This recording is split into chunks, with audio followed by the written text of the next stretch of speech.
Hello everyone, welcome back to my channel. So आज के video topic होच्छे simple steps to losing weight part 2. এটা part 1 যারা দেখেননি তারা তাদের জন্য আমি লিংক ডেসক্রিপশন বক্সে দিয়ে দিব, প্লিজ চেক করে নেবেন। এবং প্রথম পর্বে আমি 10টা পয়েন্ট আলোচনা করেছিলাম এবং এই পর্বে আমি বাকি 10টা পয়েন্ট নিয়ে কথা বলবো। তো চলুন শুরু করা যাক।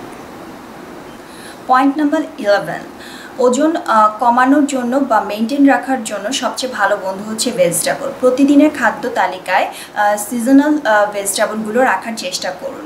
ফাইবার ইনটেক বাড়াতে হবে। এই ফাইবারের বেশিরভাগ অংশই যেন আসে ফ্রুটস এবং ভেজিটেবল থেকে, সেদিকে লক্ষ্য রাখুন। বিভিন্ন রকমের ভেজিটেবল স্ন্যাক্স হিসাবে নেয়ার চেষ্টা করুন, যেমন হতে পারে শসা, টমেটো, ভাপানো বটবটি বা সিদ্ধ করা মটরশুঁটি ইত্যাদি। ফ্রেশ ভেজিটেবল খাওয়ার চেষ্টা করুন। ইদানিং আমাদের দেশে জন্মে না এমন ভেজিটেবল এবং ফ্রুটস ক্যান হিসাবে পাওয়া যায়।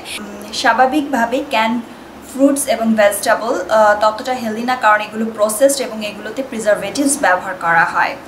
পয়েন্ট নাম্বার 12, দিনে একটা ডিম খাওয়ার চেষ্টা করুন। হতে পারে সেটা ওয়াটার পোচ বা বয়েলড। ডিম কুসুম সহ খাবেন কিনা সেটা নির্ভর করবে ব্যক্তির বয়স, ব্লাড কোলেস্টেরল লেভেল কীরকম এবং তার ফিজিক্যাল অ্যাক্টিভিটি কীরকম সেটার উপর। পয়েন্ট নাম্বার 13, চকলেট এবং সুইট আইটেমগুলো আমাদের ডেইলি রুটিন মেনুতে আমরা অ্যাড করব না, এটাকে আমরা লাক্সারি আইটেম হিসাবে রাখবো। মাসে একবার নিজেকে আপনি ট্রিট দিতে পারেন, এক্ষেত্রে পরিমিত পরিমাণে চকলেট এবং সুইট আইটেম আপনি খেতে পারবেন। পয়েন্ট নাম্বার 14, রেড মিটের পরিবর্তে হোয়াইট প্রোটিন খাওয়ার চেষ্টা করুন। হোয়াইট প্রোটিন মানে হচ্ছে ফিশ এবং চিকেন। পয়েন্ট নাম্বার 14, 3টা বড় মিল খাওয়ার পরিবর্তে আপনার জন্য নির্ধারিত ক্যালোরি 6টা মিলে ভাগ করে নিন। পয়েন্ট নাম্বার 15, ক্যালোরির পাশাপাশি ফ্যাট ইনটেক কেমন হচ্ছে সেটাও লক্ষ্য রাখতে হবে। খেয়াল রাখুন প্রতি গ্রাম ফ্যাট থেকে 9 কিলো ক্যালোরি পাওয়া যায়। পয়েন্ট নাম্বার 16, খাবারে লবণের ব্যবহার সীমিত করতে হবে। টেবিল সল্ট পুরোপুরিভাবে পরিহার করুন। পয়েন্ট নাম্বার 17, লিকুইড অথবা সফট খাবারের পরিবর্তে ভালোভাবে চিবিয়ে খেতে হয় এমন সব খাবার সিলেক্ট করুন।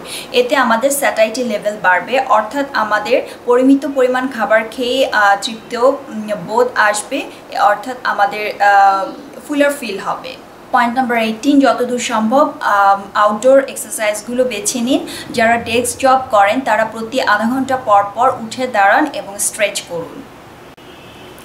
পয়েন্ট নাম্বার 20, ওজন বাড়ার জন্য কোনো স্পেসিফিক রোগ দায়ী কিনা সেটা লক্ষ্য রাখুন। যদি কোনো সুনির্দিষ্ট কারণে আপনার সুনির্দিষ্ট ডিজিজের কারণে আপনার ওজন বেড়ে থাকে তাহলে সেই অসুখটার যথাযথ চিকিৎসা নিন। সাথে তো আপনার ব্যালেন্স ডায়েট এবং এক্সারসাইজ চলবেই।